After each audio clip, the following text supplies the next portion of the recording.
Hello guys, welcome to Target Seekers. आज हमारी पहली इंट्रोडक्शन क्लास है जो कि है कंपनीज एक्ट 2013 के ऊपर।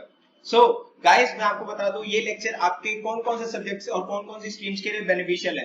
गाइस, आप इसको सीए के लिए पढ़ सकते हैं, सीएस के लिए पढ़ सकते हैं, सीएमए के लिए पढ़ सकते हैं, बीकॉम के लिए पढ़ सकते हैं और एमकॉम के लिए पढ़ सकते हैं। और कोई भी आप ऐसा प्रोफेशनल कोर्स कर रहे हैं जो कि कंपनीज के रिलेटेड में है तो आप उसको पढ़ेंगे और इसमें बहुत कुछ आपको समझ आएगा। बहुत ही इंटरेस्टिंग एंड सब्जेक्ट है ये। ओके, तो सबसे पहले मैं आपको बता दूं हमने आज क्या पढ़ना है। सबसे पहले हमने पढ़ना है लॉ क्या होता है। ठीक है जी, लॉ क्या होता है। तो लॉ में हम जानेंगे कि लॉ कौन कौन सी चीजों से बना होता है, क्या होता है लॉ के अंदर। बेसिकली हम बोलते हैं लॉ क्या होता है, लॉ बोल देते हैं कानून, लेकिन नहीं, लॉ एक बहुत ही, अगर हम उसकी घुस के डेफिनेशन पढ़ेंगे तो लॉ कुछ और ही होता है। लॉ बेसिकली क्या होता है, लॉ एक रूल्स एंड रेगुलेशंस होती हैं, रूल्स एंड रेगुलेशंस होती हैं जिससे पूरे जितने भी इस कंट्री के पीपल हैं उससे अबाइड करते हैं, उसको मानते हैं। जैसे आपको पता होगा, कभी आप गए होंगे तो अगर रेड लाइट होती है तो रेड लाइट पे आपको रुकना होता है और ग्रीन लाइट पे आपको जाना होता है। ये कहाँ लिखा है, ये एक्ट के अंदर लिखा है, किसी लॉ के अंदर लिखा है, तभी आप उसी से अबाइड है। अगर आप वहां से तोड़ दोगे उस चीज को और आगे चले जाएंगे तो आपका चालान कट जाएगा, यानी कि आपको पेनल्टी या फाइन पे करना पड़ेगा। बहुत बढ़िया। अब आप इसको समझ सकते हैं कि लॉ बेसिकली होता क्या है। लॉ एक कानून होता है जिससे हमारे पूरी कंट्री के जो पीपल होते हैं उसको फॉलो करते हैं, उसको अवॉइड करते हैं, और इसी से ही हमारा जो एक कंट्री है वो अच्छी तरह काम करता है, अच्छी तरह वर्क करता है। अब आप सोचिए कि अगर लॉ ना होता तो क्या क्या होता, क्या क्या मुश्किलों का सामना करना होता है कि इंसान को।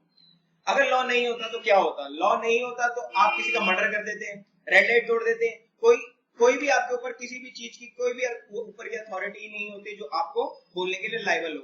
इसलिए गवर्नमेंट ऑफ इंडिया या कोई भी गवर्नमेंट जो कि ऑल ओवर वर्ल्ड की है वो लॉ लेके आई।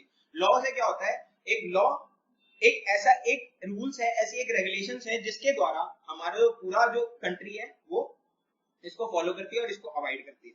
ओके, आज हम सबसे पहले स्टार्ट करेंगे द कंपनीज एक्ट 2013 का इंट्रोडक्शन, जिसके अंदर आप ये जानेंगे। सबसे पहले अभी हम इसके बारे में नहीं जान रहे, अभी हम सबसे पहले जानेंगे लॉ के बारे में और उसके बहुत सारी क्लासिफिकेशंस के बारे में। स्टार्ट करते हैं।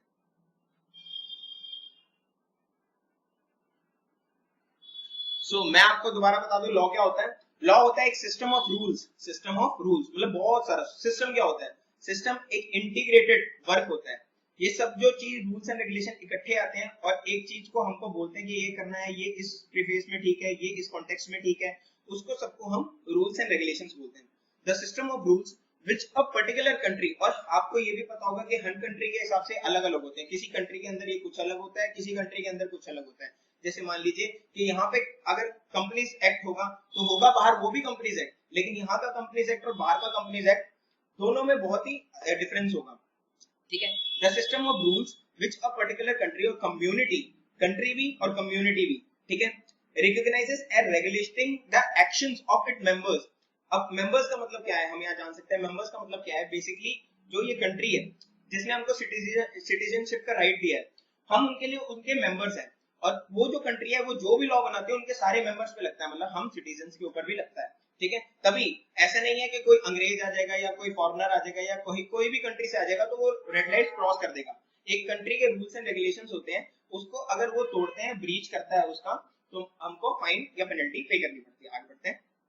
The system of rules which a particular country or community recognizes as regulating the action of its members, यहाँ तक समझ आ गया, and which enforce by the imposition of penalties। क्या बात है, imposition of penalties क्या है कि अगर the system of rules which a particular country or community recognizes as regulating the action of its members and which it enforce the imposition of penalties, अगर penalties नहीं होंगी तो कोई भी लॉ का इम्प्लीकेशंस हो ही नहीं सकता, कोई भी लॉ अच्छी तरह इन्फोर्स हो ही नहीं सकता।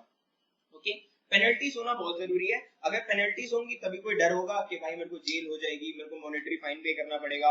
अगर कोई पेनल्टीज नहीं होंगी या कोई भी ऐसी इम्प्रिजनमेंट या जेल वाली बात नहीं होगी तो हमारे ऊपर कोई डर ही नहीं होगा। हमारे ऊपर डर नहीं होगा तो हम लॉ का ब्रीच करते रहेंगे। जैसे आपने सुना होगा विजय माल्या, बहुत बड़ा नाम है विजय माल्या। विजय माल्या हो गया, नीरव मोदी हो गया, ललित मोदी हो गए, इन सब ने क्या किया, इन सबको पता था कि लॉ है, पर इनको पता था लॉ को तोड़ के हम कहां से कौन कौन से रास्ते से पैसा बना सकते हैं, पैसा बचा सकते हैं। ओके, तो यही होता है लॉ का ब्रीच। और आज उनकी ये हालत है कि उनको कोई भी बैंक लोन नहीं दे सकता, वो एक कंट्री के लिए धब्बा है, एक भाग है, ठीक है।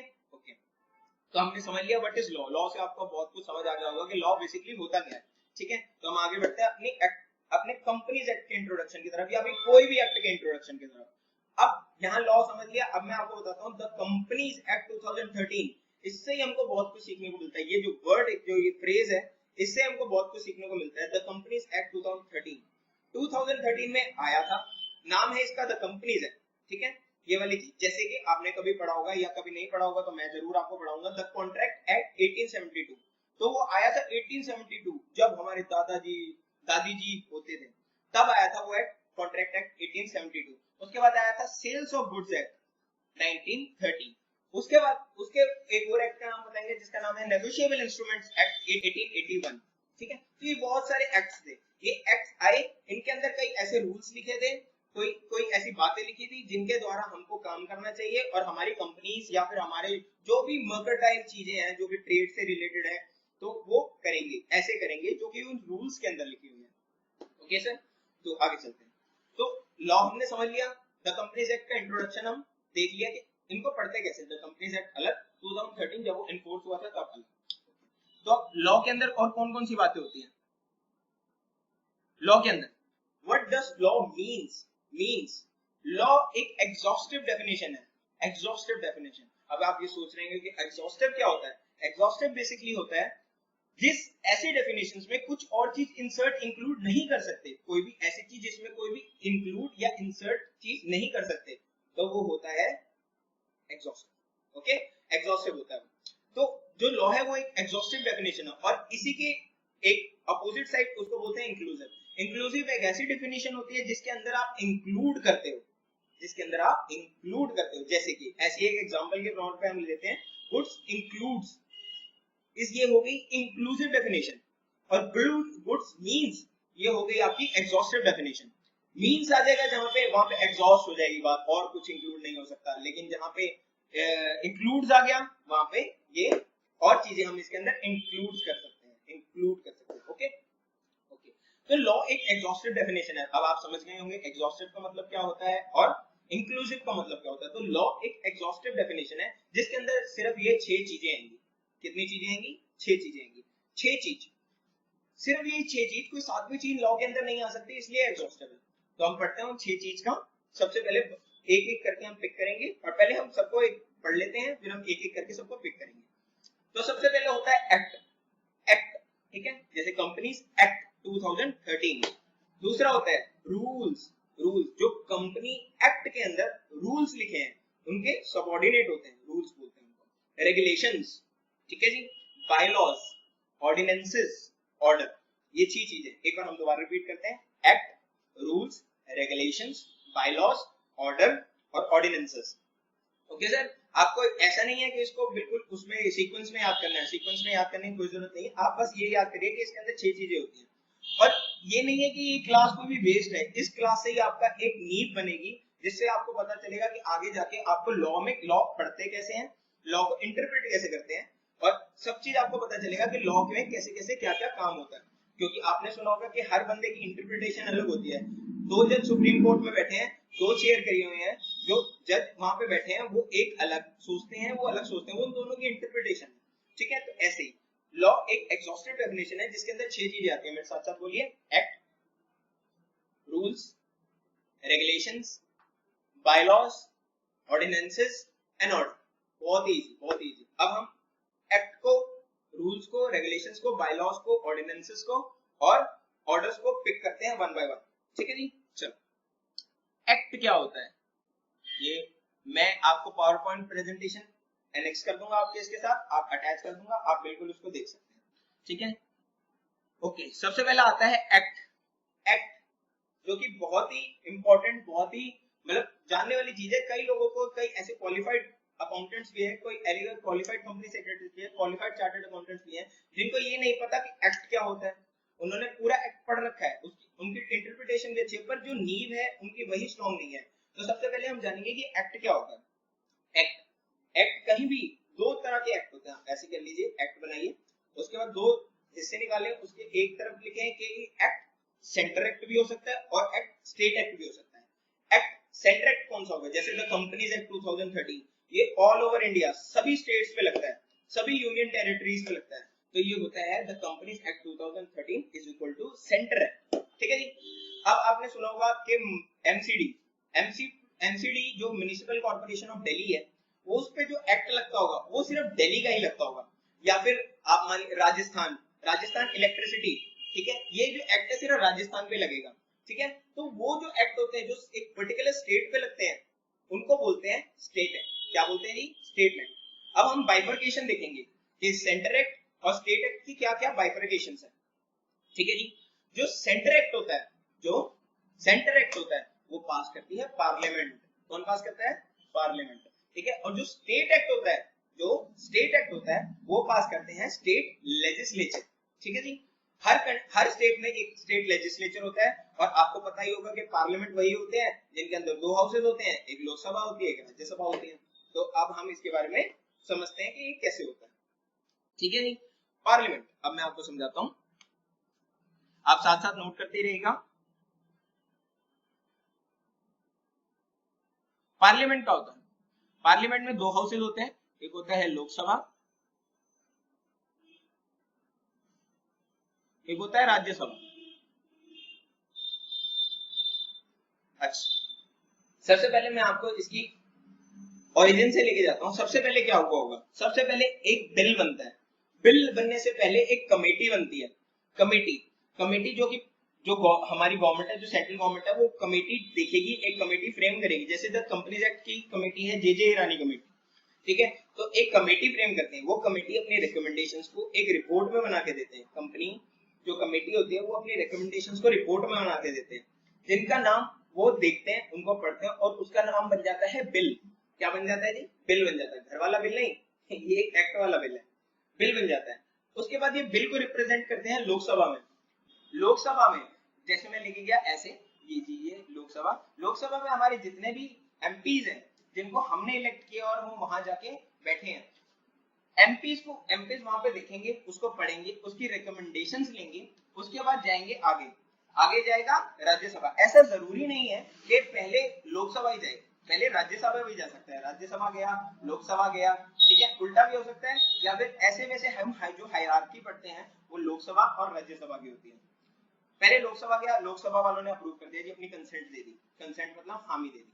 उसके बाद गया राज्यसभा वालों ने उस बिल को पढ़ा, उनको लगा जी सारा बिल एकदम परफेक्ट है, उन्होंने अपनी हामी दे दी। उसके बाद हम गए आगे, सबसे इंपॉर्टेंट प्रेसिडेंट का असेंट चाहिए। असेंट मतलब हामी चाहिए, प्रेसिडेंट का भी असेंट चाहिए। जब तक प्रेसिडेंट असेंट नहीं देगा तब तक हमको वो जो बिल है वो एक्ट में कन्वर्ट नहीं होगा। ओके जी, तो प्रेसिडेंट का असेंट चाहिए, प्रेसिडेंट ने भी असेंट दे दिया। सबसे पहले लोकसभा, राज्यसभा, प्रेसिडेंट की असेंट। उसके बाद सबसे इंपॉर्टेंट ऑफिशियल गैजेट, भारत का राजपत्र, एक ऐसा न्यूज़पेपर, ऐसा ऑफिशियल गैजेट होता है जिसके अंदर ये सारी चीजें छपती हैं। जैसे ही वहां पे छपी वैसे ही हमारा जो बिल होता है वो कन्वर्ट हो जाता है एक्ट में। कई लोग ये समझते हैं कि जैसे ही प्रेसिडेंट ने साइन किया वो एक्ट में कन्वर्ट हो गया, नहीं। जैसे ही एनआईओजी में छपता है, मतलब नोटिफिकेशन इन ऑफिशियल गैजेट, जैसे ही वहां पे छपेगा, जैसे वहां पे प्रिंट होगा, वो हमारा बिल से कन्वर्ट होके एक्ट में कन्वर्ट हो जाएगा। बहुत बढ़िया। अब आप देखिए कि जो पार्लियामेंट है और जो स्टेट लेजिस्लेचर है, आप पहले ये देखिए कि भाई एक्ट जो होता है वो पास करना इजी होता होगा या डिफिकल्ट होता होगा? एक्ट पास करना बहुत ही ज्यादा डिफिकल्ट है। एक्ट पास करना इसलिए डिफिकल्ट है क्योंकि हम जाएंगे, पहले लोकसभा में जाएंगे, फिर राज्यसभा में जाएंगे, उनको जाके बोलेंगे कि भाई लोकसभा में जय बालाजी महाराज, जय श्री शनिदेव, सब तोड़ते हैं, जय श्री राम करके सब कुछ तोड़ फोड़ चलती रहती है वहां पर। ठीक है, तो वहां पे जब हम जाएंगे तो लोकसभा में हम सबसे पहली बार जाएंगे, तो लोकसभा में जैसे ही हम जाएंगे उनको अपना बिल देंगे, बिल वो देखेंगे, पढ़ेंगे, बहस चलेगी, आपस में बहस चलेगी, दूसरे ऑपोजिशन से बहस चलेगी, फिर राज्यसभा में जाएगा, वहां बहस चलेगी, फिर आपस में दोनों बहस करते हैं, बहस करते करते बहुत टाइम हो जाता है। तो इसलिए जो एक्ट होता है वो पास करने में बहुत ही ज्यादा लेट हो जाता है। ठीक है, ऐसे में आपको बता दो जीएसटी एक्ट जो आजकल बहुत ही ज्यादा उसमें है, लाइमलाइट में है, वो जीएसटी आया था 2004 के अंदर, उसकी रिकमेंडेशंस आ गई थी 2004 के अंदर, पर वो पास नहीं हुआ 2017 तक। क्यों? क्योंकि उसको पहले लोकसभा में पास किया, फिर राज्यसभा में पास किया, फिर प्रेसिडेंट की असेंट आई, फिर एनआईओजी में छपा, ठीक है। ये करते करते करते करते करते करते 2017 it took 13 years to pass a GST act, ठीक है जी। ओके, तो डिफिकल्ट होता है, बहुत ज्यादा डिफिकल्ट होता है आपका एक्ट पास करना, ठीक है जी। तो वही मैं बता रहा हूं, आगे बढ़ते हैं। इट इज डिफिकल्ट टू पास, अच्छा हम स्टार्टिंग से पढ़ते हैं। द कंपनीज एक्ट 2013 का ओवरव्यू है, ये किसी भी एक्ट को लगता है pass by the parliament in case of centre act, ठीक है जी, pass by the parliament in case of centre act and pass by the state legislature in case of state act, ठीक है जी। पार्लियामेंट में सेंटर एक्ट, स्टेट में state legislature में state act. उसके बाद आगे यहां तक तो आपको समझ आ गया होगा। स्टेट लेजिस्लेचर बेसिकली होता है जो कि स्टेट चलाती है, जैसे हमारे केजरीवाल साहब हैं, ठीक है जी, मनीष सिसोदिया दिल्ली के। तो ये जो एक्ट, ये जो बनाते हैं चीजें, वो स्टेट के लिए बनाते हैं, एक पर्टिकुलर स्टेट के बनाते हैं, ऑल ओवर इंडिया के लिए नहीं बना सकते। तो ये स्टेट लेजिस्लेचर है। वैसे दिल्ली हमारी यूनियन टेरिटरी है, लेकिन आप हरियाणा का लिख लीजिए, मनोहर लाल खट्टर साहब, तो वहां पे जो वो है वो बनाते हैं हरियाणा के लिए, ठीक है जी। आगे चलते हैं। It is difficult to pass due to various consent of houses, मैंने आपको बता दिया, एंड ऑपोजिशन, बहुत ज्यादा, क्योंकि कंसेंट, अब आप लोकसभा में लोगे वो सारे बंदे रिकमेंडेशन देंगे, राज्यसभा में जाएंगे वहां सारे बंदे रिकमेंडेशन देंगे, कुछ चीज ऑल्टरेशन कराना चाहेंगे, तो ये सब कुछ बहुत ही ज्यादा डिफिकल्ट हो जाता है किसी भी मतलब उसके लिए पास करने के लिए। लोकसभा में जाएंगे तो वहां अलग वो होगा, वहां पे ऑपोजिशन बैठी है, हम बैठे हैं, ऑपोजिशन वाले तोड़ेंगे, सब काम ऐसे ही होगा, तो इसलिए मतलब बहुत ही ज्यादा डिफिकल्ट हो जाता है पास करना। Once the act is passed and if government want to amend in the act, then also we have to approve amendment by the parliament or the state legislature. बहुत ही ज्यादा इंपॉर्टेंट। अगर आपने पहले कभी एक्ट कोई पढ़ा होगा या पहले कभी आप लॉ पढ़े होंगे तो उसमें आपको पता होगा जो एक्ट है वो पास भी आपको पार्लियामेंट में होता है, और अगर उसकी कोई भी अमेंडमेंट करनी है, अमेंडमेंट मतलब कुछ भी चेंज करना है एक्ट के अंदर, जैसे आप मानिए कि अब कॉन्ट्रैक्ट एक्ट है, द कॉन्ट्रैक्ट एक्ट, वो बना था 1872 में। कब बना था जी? 1872 में। तो अभी से लेके यहाँ तक उसकी जो फाइन्स होंगी, जो पेनल्टीज होंगी, वो सब कुछ सेम ही होंगी। कुछ ना कुछ चीज तो अमेंडमेंट आती है, कुछ ना कुछ चीज। अब मान लो उस टाइम पे लिखा था कि 5 रुपए, किसी भी लॉ को, कोई भी कॉन्ट्रैक्ट को ब्रीच करने का आपके ऊपर फाइन लगेगी, पेनल्टी लगेगी 5 रुपए की, ठीक है जी। आज भी वो सेम रहेगा क्या? नहीं। अब सोचो आज के टाइम पे 5 रुपए देना कितना आसान है और उस टाइम पे 5 रुपए देना कितना मुश्किल था, ठीक है। तो आज के हिसाब से वो उस एक्ट को बार बार चेंज किया जाता है, एक्ट को चेंज किया जाता है, ओके। तो ऐसे ही जैसे जैसे जो फ्रॉड, अब हम कंपनीज एक्ट के प्रीफेस से सोचते हैं, कंपनी एक्ट के कॉन्टेक्स्ट से सोचते हैं कि जो कंपनीज एक्ट है उसको भी बार बार अमेंड किया जाता है। क्यों अमेंड किया जाता है? क्योंकि इतनी सारी फैसिलिटीज आती है, वीडियो कॉन्फ्रेंसिंग आ गई है, अब जो बोर्ड ऑफ डायरेक्टर है वो अपनी बोर्ड मीटिंग कर सकते हैं वीडियो कॉन्फ्रेंसिंग के द्वारा, ठीक है। बहुत सारी ऐसी पेनल्टीज है जो कि 1956 एक्ट के अंदर अलग थी और 2013 के एक्ट के अंदर अलग है। बहुत सारे ऐसे फ्रॉड्स हो गए, बहुत सारे ऐसे क्रिमिनल एक्ट्स हो गए जो कि कंपनीज एक्ट को चेंज करने में बहुत ही ज्यादा, मतलब कंपनीज एक्ट को चेंज करना बहुत ही ज्यादा, जिसकी वजह से कंपलसरी हो गया, ठीक है जी। आगे चलते हैं। तो once the act is passed and if government wants to do any amendment in the act, then also we have to approve amendment by parliament or state legislature। फिर लोकसभा जाओ जी, फिर राज्यसभा जाओ, फिर यहाँ पे बार बार जाओ, इनकी ऑपोजिशन में लड़ो, बैठ के करो, फिर अमेंडमेंट के लिए अपने पार्लियामेंट प्रेसिडेंट की साहब के पास जाएंगे, वहां पे जाएंगे, उनसे पूछेंगे, तो ये सब कुछ चलता रहेगा चलता रहेगा चलता रहेगा। और सोचो अगर एक 2004 में एक्ट आया था और 2017 में पास हो रहा है, तो ऐसे कितना टाइम लग जाएगा एक अमेंडमेंट को लाने के लिए। अगर मान लो कोई हल्की फुल्की अमेंडमेंट हो, कोई ज्यादा इतनी भारी अमेंडमेंट ना हो, कोई ज्यादा ऐसा बड़ा चेंज ना हो, उसको लाने में कितना ज्यादा टाइम लग जाएगा। तो यहाँ पे इसलिए बोलते हैं बेसिकली कि ये डिफिकल्ट टू पास होता है, ठीक है जी। आगे चलते हैं। सो हमने एक्ट पढ़ लिया, अब हम पढ़ते हैं रूल्स। एक्ट अलग होते हैं जी, रूल्स अलग होते हैं। एक्ट क्या होता है? एक्ट सुपीरियर होता है, एक्ट बड़े स्थान पे होता है, और जो रूल्स होते हैं वो छोटे स्थान पे होते हैं, ठीक है। एक्ट को अमेंड करना, जैसे अभी हमने पढ़ा कि बहुत ही ज्यादा डिफिकल्ट होता है एक एक्ट को अमेंड करना, बहुत ही ज्यादा डिफिकल्ट होता है, पर रूल्स को अमेंड करना बहुत ही ज्यादा इजी होता है। क्यों इजी होता है? क्योंकि जो रूल्स होते हैं वो सेंट्रल गवर्नमेंट अमेंड करती है, उसके कभी लोकसभा के पास नहीं जाना, राज्यसभा के पास नहीं जाना, प्रेसिडेंट के पास नहीं जाना, बस सेंट्रल गवर्नमेंट अपने मन में जो आता है, मतलब ऐसा भी नहीं कि जो अपने मन में आता है, जो मतलब उनको एप्रोप्रिएट लगता है फॉर दैट टाइम बीइंग उस चीज को चेंज कर देती है। सो लेकिन यहाँ पे भी बाइफरकेशन है। सोचिए अगर सेंटर एक्ट है तो सेंट्रल गवर्नमेंट, और अगर स्टेट एक्ट है तो स्टेट गवर्नमेंट। ठीक है, मैंने आपको बताया हरियाणा में जाएंगे, अगर हरियाणा का पर्टिकुलर कोई एक्ट है और उसको चेंज करना है तो वो सेंट्रल स्टेट गवर्नमेंट करेगी। और अगर स्टेट का सेंटर का कोई एक्ट है जो कि है आपका क्या बोलते हैं कंपनीज एक्ट 2013, तो उसको चेंज करना है तो वो करेगा अपना सेंटर। ठीक है जी, सेंट्रल गवर्नमेंट। ठीक है, okay. Rules can only be made where act specifies और रूल प्रिस्क्राइब्स। ठीक है जी, एज प्रिस्क्राइब्ड इन रूल्स। इसका मतलब क्या है, एक्ट ऐसा नहीं है कि हम रूल्स ले, एक्ट भी ले आए जी, रूल्स भी ले आए, वो आपस में कॉन्ट्रडिक्शन हो रहा है, कुछ हो नहीं रहा। ठीक है, ऐसा नहीं होता। रूल्स तभी आते हैं, रूल्स तभी आएंगे जब एक्ट उनके लिए स्पेस देगा। जैसे मान लीजिए अगर आपने कंपनीज एक्ट 2013 पढ़ा होगा तो बहुत ज्यादा जगह, या आपने ना पढ़ा हो कोई भी ऐसे एक्ट पढ़ा हो जहां पे लिखा होगा as prescribed in rules, as prescribed in rules, तो उनके लिए अलग से रूल्स बनाए होंगे जो कि सेंट्रल गवर्नमेंट ने बनाए होंगे और वो बार बार अमेंड कर सकते हैं। जैसे अगर मैं आपको बताऊं एज पर सेक्शन 2 सब as per section 2 clause 71 public company, public company के लिए पहले पेड अप शेयर कैपिटल चाहिए थी 5 लाख रुपए, पर उसको हटा के अब उन्होंने 0 रुपीस कर दिया। तो एज प्रिस्क्राइब इन रूल्स वहां पे लिखा था कि ये रूल्स बताएंगे कि कितनी इसकी फीस होगी कंपनीज को इनकॉर्पोरेट करने के लिए। टेंशन ना लीजिए, जस्ट एक एग्जांपल है, अगर आपको नहीं पता पब्लिक कंपनी प्राइवेट कंपनी क्या होता है तो हमारे चैनल के साथ जुड़े रहें, आपको पूरी कंपनीज एक्ट का यहाँ पे सब कुछ एक सेक्शन 1 से लेके सेक्शन 470 तक मैं आपको अगले लेक्चर में बताऊंगा कि कंपनीज एक्ट के अंदर कितने सेक्शंस होते हैं, कितने रूल्स होते हैं, क्या क्या हिसाब है। तो उसी के हिसाब से अभी से लेके स्टार्टिंग तक आप जुड़े रहें, हमारे चैनल को सब्सक्राइब कर लें। ठीक है, तो rules can only be made where act specifies और प्रिस्क्राइब्स। एक्ट ने जहां लिखा है रूल सिर्फ वही बन सकता है।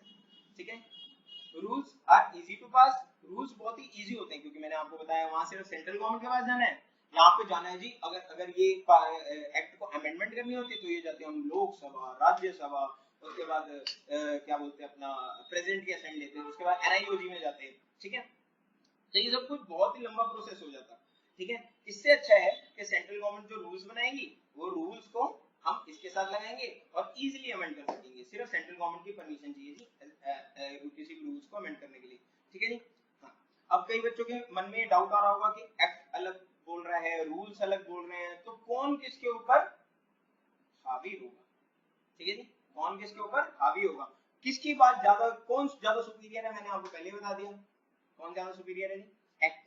एक्ट ज्यादा सुपीरियर। अगर लॉ में कोई ऐसी बात लिखी है और एक्ट में ऐसी कोई बात लिखी है जो आपस में कॉन्ट्राडिक्ट करती है, जो आपस में मिलती नहीं है, एक्ट में कुछ और लिखा है, रूल्स में कुछ और लिखा है, तो एक्ट की बात हम मानेंगे और रूल्स की बात को हम छोड़ देंगे, रूल्स वहां तक वॉइड हो जाएंगे। ठीक है जी, आगे चलते हैं। Rules are subordinates to act, ये तो मैंने अभी बता दिया, सुपीरियर कौन है, एक्ट, और रूल्स क्या उसके सबऑर्डिनेट। ठीक है जी, आगे चलते हैं। बहुत ही ज्यादा इंपॉर्टेंट, बहुत ही ज्यादा इंपॉर्टेंट, जिसको बोलते हैं ऑर्डिनेंसेस। अच्छा, अब मान लो कुछ ऐसा अमेंडमेंट लेके आना है एक्ट के अंदर, कुछ ऐसी अमेंडमेंट लेके आनी है एक्ट के अंदर जिसके लिए भाई हमको बहुत जरूरी है भाई एक्ट के अंदर अमेंडमेंट लेके आनी है। लेकिन आपको क्या लगता है कि जो लोकसभा है और राज्यसभा है वो पूरे साल काम करते हैं? नहीं, उनका ऑफ होता है। ठीक है, उनका बहुत टाइम तक ऑफ होता है। अगर साल में 365 डेज है तो मुश्किल से मुश्किल वो 100 दिन या 150 दिन काम करते हैं। तो जो ऑर्डिनेंसेस है ये पावर होती है बेसिकली, ऑर्डिनेंसेस की पावर होती है बेसिकली प्रेसिडेंट की। ठीक है जी, प्रेसिडेंट के पास ये पावर है ऑर्डिनेंसेस को पास करने की, ऑर्डिनेंसेस को पास करने की। बेसिकली मैंने आपको पहले बताया था, याद कीजिए लॉ सबसे पहले था, लॉ उसके बाद थी, सबसे पहले था लॉ, उसके बाद थी 6 चीजें। ठीक है, act, rules, ordinances, bylaws, regulations and order. ठीक है जी, इतना आप बार बार इसको रिपीट करते रहेंगे, कुछ ज्यादा मुश्किल नहीं है, बहुत आसान है। जैसे मैं बोल रहा हूँ, मैं भी तो एक स्टूडेंट हूँ, मैं भी बोल रहा हूँ और आप बोलेंगे तो साथ में हम बोलेंगे तो ऑब्वियसली आता है, याद हो जाएगा। तो it is a kind of law. Ordinances क्या होते हैं? काइंड ऑफ लॉ होता है, एक काइंड ऑफ लॉ है, लॉ की एक माइनॉरिटी चीज है, लॉ के अंदर क्लासिफाइड है। So it is a kind of law. It is passed for urgent requirement in law and when the parliament is currently not functioning. जब जो पार्लियामेंट है, जो लोकसभा राज्यसभा है, पार्लियामेंट क्या होता है? पार्लियामेंट के अंदर 2 हाउसेस, लोकसभा राज्यसभा। लोकसभा और राज्यसभा अगर ये दोनों फंक्शनिंग नहीं है उस टाइम पे, अगर ये दोनों फंक्शनिंग नहीं है उस टाइम पे, तो जो प्रेसिडेंट के पास ये पावर है, जब कोई अर्जेंट रिक्वायरमेंट होती है लॉ के अंदर, तो प्रेसिडेंट के पास ये पावर है कि वो आए और इस चीज को पास कर दे। अब ऐसा नहीं है कि एक बार पास कर दिया तो ये पूरे टाइम के लिए एप्लीकेबल रहेगा, पूरे टाइम के लिए। मतलब एक बार ऐसे तो प्रेसिडेंट आएंगे, कुछ भी पास करेंगे और लोकसभा और राज्यसभा को पूछेंगे भी नहीं और वो एक्ट पूरा एक्ट वो बन जाएगा, नहीं, कोई भी अमेंडमेंट हो जाएगी, ऐसा नहीं होता। ठीक है, अब हम आगे बढ़ते हैं। It is a temporary law, ये एक टेम्परेरी लॉ, ठीक है जी, ये एक टेम्परेरी लॉ, टेम्परेरी, यहां से आप समझ जाएंगे कि ये पूरे टाइम के लिए नहीं चलता, ये सिर्फ एक टेम्परेरी लॉ है। passed by the president in case of central act, central act के लिए प्रेसिडेंट और जो स्टेट एक्ट है उसके लिए गवर्नर, ठीक है जी, गवर्नर। तो अगर कोई सेंट्रल एक्ट है, कौन सा एक्ट है, central act companies act 2013, SEBI act 1992, ये सेंट्रल एक्ट है, ठीक है। इनको कोई भी ऑर्डिनेंसेस लाने इनके लिए तो प्रेसिडेंट के पास जाना पड़ेगा। और अगर कोई स्टेट एक्ट है, स्टेट एक्ट है राजस्थान इलेक्ट्रिसिटी एक्ट, मान लीजिए कोई ऐसा एक्ट है, तो उसके लिए हमको जाना पड़ेगा गवर्नर के पास कोई भी ऑर्डिनेंसेस पास कराने के लिए, ठीक है। अब ऑर्डिनेंसेस बेसिकली मैं आपको दोबारा बताता हूं ऑर्डिनेंसेस क्या होता है। ऑर्डिनेंसेस एक टेम्परेरी पावर, टेम्परेरी पावर नहीं बोलेंगे, टेम्परेरी लॉ है, ठीक है। क्या है, टेम्परेरी लॉ, जो कि पास करता है प्रेसिडेंट, जो कि पास करता है प्रेसिडेंट या governor in case of state act, ठीक है। ये टेम्परेरी लॉ है, ठीक है, आज पास किया। और इसकी मैं आपको वैलिडिटी बताता हूं, इसकी वैलिडिटी होती है बेसिकली 6 वीक्स, 6 वीक्स, 6 वीक्स होती है from the date the both houses of parliament start functioning. जिस दिन से लोकसभा और राज्यसभा दोनों स्टार्ट करेंगे ना फंक्शनिंग करना, जिस टाइम से लोकसभा और राज्यसभा स्टार्ट करेंगे फंक्शनिंग करना, वैसे ही उसके 6 वीक से तक ये ऑर्डिनेंस वैलिड होगा।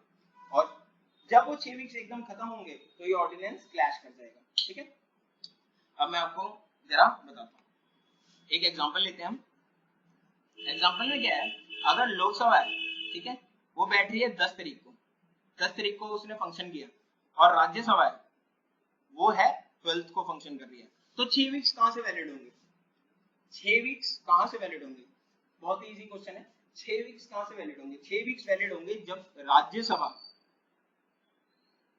स्टार्ट फंक्शनिंग, ठीक है। लोकसभा में 10 से स्टार्ट किया, क्योंकि यहाँ पे लिखा है एक्ट में when both houses of parliament start functioning, both में सबसे पहले तो लोकसभा 10 को हो गई और जो राज्यसभा है वो 12 को हो गई, ठीक है। तो when both houses start functioning, तो राज्यसभा जैसे करेगी स्टार्ट फंक्शनिंग उससे 6 वीक्स लगा के ये इसको हम ऑर्डिनेंस हमारा रहेगा, ठीक है।